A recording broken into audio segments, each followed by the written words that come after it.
Do tej pory pokazywaliśmy Państwu w cyklu Przyszłość dzięki przeszłości rzeczy z muzealnej półki, rzeczy zamknięte czasami w naszych szafach. Tym razem opowiemy o rzeczy, której nie ma, nie będzie, która została bezpowrotnie stracona.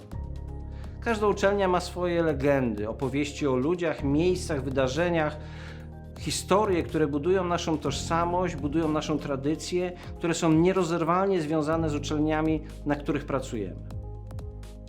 Te legendy dotyczą bardzo różnych aspektów naszego życia. Jedną z legend, które trafiają do muzeum, to legendy o rzeczach, które kiedyś były, które być może uda się odnaleźć. Niektóre tak, znaleźliśmy, mamy je w naszych zbiorach. Dziś opowiadamy o tym, czego na pewno nie ma. Legendy związane z uczelnią dotyczą również specjalności. Anestezjologia i intensywna terapia wydzielała się w długim, powolnym, żmudnym procesie z innych dziedzin, głównie z chirurgii, przez całe lata 50. do początków 60. Grupa lekarzy zainteresowana problemami znieczulenia, prowadzenia znieczulenia, intensywnej terapii szkoliła się, ale również próbowała znajdować rozwiązania wielu klinicznych problemów. Jedną z takich osób związanych z naszą uczelnią, bardzo zasłużoną dla rozwoju gdańskiej anestezjologii i intensywnej terapii, był docent Karol Opeln-Bronikowski. Nie będę opowiadał o całej drodze zawodowej pana docenta. Opowiem o przedmiocie, który był legendą, o skafandrze do hipotermii. Kiedy rozpoczęto leczenie kardiochirurgiczne, okazało się, że korzystnym dla pacjenta i dla chirurgów jest obniżenie temperatury ciała pacjenta.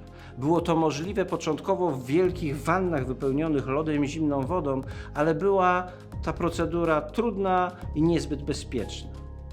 Okazało się, że zdecydowanie korzystniejsze byłoby opatulenie, choć w tym przypadku oziębienie pacjenta skafandrem.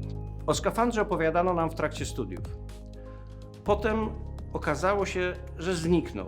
Prawdopodobnie przestał być potrzebny, zastąpiony nowszymi urządzeniami, trafił do magazynu i podczas kolejnej przeprowadzki, być może remontu albo remanentu, mocno zniszczony i zaniedbany, trafił na śmietnik. Szczęśliwie nie trafił na śmietnik historii. My o nim pamiętamy i pokazujemy artykuł, w którym Karol Opeln-Bronikowski, twórca urządzenia, opowiada o jego konstrukcji. Artykuł został umieszczony w pochodzącym z 1963 roku numerze Polskiego Przeglądu Chirurgicznego. Na schemacie widać, jak skonstruowany był ten skafander.